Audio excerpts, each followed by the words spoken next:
Timeline, 5000 ans d'histoire, Richard Fremder. Bonjour à tous. La conquête de la terre promise par Josué et les enfants des esclaves hébreux libérés du joug égyptien par Moïse est considérée par les Juifs, vous le savez, comme le premier épisode de la grande saga des fils d'Israël. Guidé par un chef courageux, ingénieux et charismatique, ce groupe de nomades du désert qui n'y connaît rien en tactique militaire et qui ne peut compter que sur des couteaux, des arcs et des flèches, réussit à terrasser les puissants royaumes de Canaan, pourtant dotés d'armées redoutables et de forteresses imprenables. Selon la Bible, c'est en suivant à la lettre les commandements de Dieu que les Hébreux parviennent à venir à bout de leurs adversaires. Cette vision romancée de l'histoire est battue en brèche par les récentes campagnes archéologiques. Les fouilles démontrent qu'au moment de la supposée conquête de Josué, toutes les grandes villes qu'il est censé prendre sont depuis longtemps déjà abandonnées et en ruine.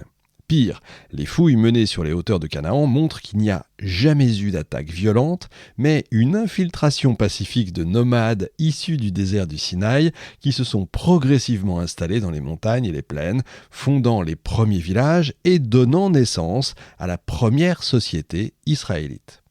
De pasteurs nomades, ils vont devenir des agriculteurs sédentaires. Ils défrichent les forêts, aménagent des étendues cultivables et sèment les premières graines. Ils élèvent également du bétail pour la viande et les produits laitiers. Bientôt, deux groupes distincts et interdépendants vont se former, celui des plaines, qui fondent les premières villes, dirigées par une élite qui contrôle la production et le commerce, et celui des montagnes qui vivent dans de modestes hameaux perdus dans les forêts ou les vallées. Ces paisibles villageois espèrent vivre en paix malgré les inévitables tensions qui secouent quelque peu, il faut le dire, les clans locaux. Malheureusement, le pays de Canaan subit les coups d'une crise militaire extrêmement grave. Les armées philistines, souvenez-vous, ont terrassé les troupes confédérées des tribus israélites. Les Philistins se sont emparés de l'arche d'alliance et l'ont emportée chez eux comme trophée de guerre. Heureusement, guidés par Samuel, le prêtre du sanctuaire de Silo, situé à mi-chemin entre Jérusalem et Sichem, les Israélites réussissent à récupérer la précieuse arche. Mais ils restent sous la menace des terribles Philistins. Cette situation les effraie à tel point qu'ils prennent une décision historique et capitale, rassembler les 12 tribus sous le commandement d'un seul chef. Ils veulent suivre l'exemple de leurs voisins et de se choisir un roi. Et ils vont se tourner vers le sage Samuel et l'implorent de trouver le premier roi d'Israël. Le grand homme se montre d'abord réticent. Il met en garde contre les dangers que peut engendrer la royauté. Mais devant l'insistance de ses compatriotes, il est bien obligé de céder, d'autant plus que Dieu lui-même lui demande de répondre favorablement à la demande du peuple. Alors il choisit un jeune homme, forcément beau et courageux, issu de la tribu de Benjamin, Saül. Mais le premier roi d'Israël doute du projet divin et méprise les prescriptions données par Dieu concernant les sacrifices, le partage du butin et la vie sociale israélite. Ce comportement ne plaît pas du tout à Dieu, vous l'imaginez, qui se détourne de lui. Il envoie Samuel dans le village de Bethléem et lui désigne celui qui deviendra le deuxième roi d'Israël, un jeune berger du nom de David, fils de Jessé.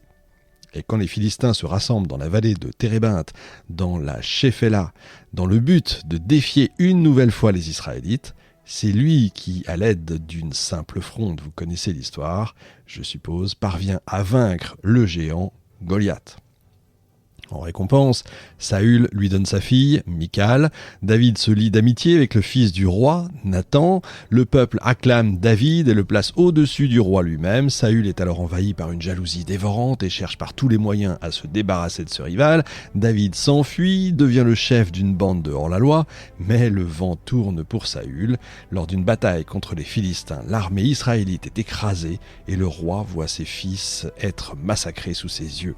Anéanti et comprenant que tout est perdu, il se donne la mort. Le peuple réclame alors le retour de David et le place sur le trône. C'est comme ça que commence la dynastie du grand David, prémisse de la glorieuse monarchie unifiée, selon les textes bibliques. Donc vous l'avez compris, dans cette émission de la saga des Hébreux revue par l'archéologie, épisode 3, David et Salomon. Après la mort de Saül, les Israélites retombent en esclavage, asservis par les cruels Philistins. On pourrait croire que c'en est fini en fait de l'histoire des fils d'Israël, or il n'en est rien. Bien au contraire, en seulement une dizaine d'années, Israël devient une puissance considérable et considérée. Cet exploit, c'est la plus belle œuvre du roi David qui débute sa carrière comme simple écuyer du roi Saül, puis devient un terrible combattant de maquis avant d'être à la fin de sa vie le roi d'un peuple prêt à s'ériger en puissance régionale. Il règne à Hébron, là où sont réunies les fameuses 12 tribus d'Israël. Après 7 années de repos, il décide d'étendre le territoire des Hébreux et de se libérer définitivement du joug des autres peuples cananéens. Il débute sa campagne militaire par le nord et s'empare de la place forte de Jébuséen, Jérusalem. Il en fait sa capitale et y installe l'Arche d'Alliance. Et Dieu lui promet alors de faire de lui le fondateur d'une longue lignée qui persistera à jamais. Il lui promet également la victoire sur tous ses ennemis et de grandes richesses. Assuré de la victoire grâce au soutien divin, David fond alors sur ces peuples oppresseurs et anéantit tour à tour les Ammonites, les Moabites, les Édomites et bien sûr les Philistins. Il achève sa guerre de libération et d'expansion en terrassant les Araméens, ce qui lui offre le contrôle des lointaines régions du nord de Canaan. Il est à présent le maître d'un vaste territoire bien plus étendu que celui qu'occupaient autrefois les 12 tribus d'Israël.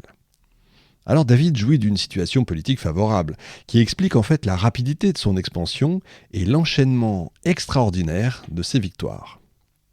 Les anciens empires proche-orientaux s'effondrent les uns après les autres. La puissance égyptienne n'est plus qu'un lointain souvenir. Le pays du Nil est à bout de force, harassé par les révoltes, les guerres, les crises politiques et les invasions incessantes. Ses anciens vassaux se moquent de leur ancien suzerain et lui reprennent toutes ses anciennes provinces. Les autres grands empires de Mésopotamie, de Syrie et d'Asie mineure, ont connu un sort tout à fait comparable. Il n'y a donc plus aucun État capable d'entraver l'expansion d'Israël au-delà des frontières de Canaan. Et David vole comme un aigle, de victoire en victoire, comme dira Napoléon plus tard. Il vainc Édom, et qui a jadis, vous savez, refusé le passage de Moïse et des Hébreux par la route des rois. Et de cette façon, il s'assure le contrôle du désert d'Araba, qui s'étend du sud de la mer Morte au golfe d'Aqaba, qui est riche en gisements de cuivre et de fer. L'exploitation des minerais de fer lui permet de fondre des armes et des outils dans ce métal, justement. Il peut comme ça rivaliser avec les puissants Philistins qui, jusqu'ici, s'en étaient assurés le monopole. Et voilà ce que disent les chroniques. Et il accumula beaucoup de fer pour les clous des battants de porte et pour les crampons, ainsi que du bronze en quantité incommensurable, qu'on ne peut pas mesurer. Il prend comme ça le contrôle de la plus importante route caravanière venant du sud de l'Arabie, la fameuse route de l'encens. Sa progression jusqu'au golfe d'Aqaba va lui ouvrir les portes des routes maritimes menant par la mer Rouge vers les côtes méridionales de l'Arabie et de l'Afrique orientale. Vous voyez, c'est énorme. Il ne lui reste plus qu'à s'emparer des plaines du nord, dominées par l'Hermon, et des vallées fertiles qui s'étendent au pied de l'Anti-Liban. C'est le territoire de tribus arabes, originaires du désert, les Araméens, que la Bible appelle simplement les Syriens. Dans un processus similaire à celui qu'ont accompli les tribus israélites des années auparavant, ces nomades sont un beau jour sortis du désert et ont fondé des villes indépendantes qui sont progressivement devenues des États, s'étendant jusqu'au sud du lac de Génézareth en Jordanie orientale. Aux alentours de 1000 avant Jésus-Christ, ces tribus ont tenté de s'étendre vers l'est, mais elles ont été terrassées par les Assyriens qui s'apprêtaient à fonder la nouvelle puissance mondiale de l'époque. Des textes écrits en écriture cunéiforme qui ont été trouvés dans les ruines des palais des bords du Tigre font de fréquentes allusions aux attaques incessantes et aux incursions des tribus araméennes à l'ouest de la Mésopotamie. Mais c'est tout ce qu'elles peuvent tenter parce qu'elles sont bien conscientes de ne pas être de taille à affronter les Assyriens en combat singulier. Leur faiblesse n'a pas échappé à David, qui va foncer droit sur elle, et il bat le roi des Araméens qui était en train d'arracher un morceau de territoire appartenant aux Assyriens sur l'Euphrate. Cet épisode biblique est confirmé par des textes assyriens contemporains.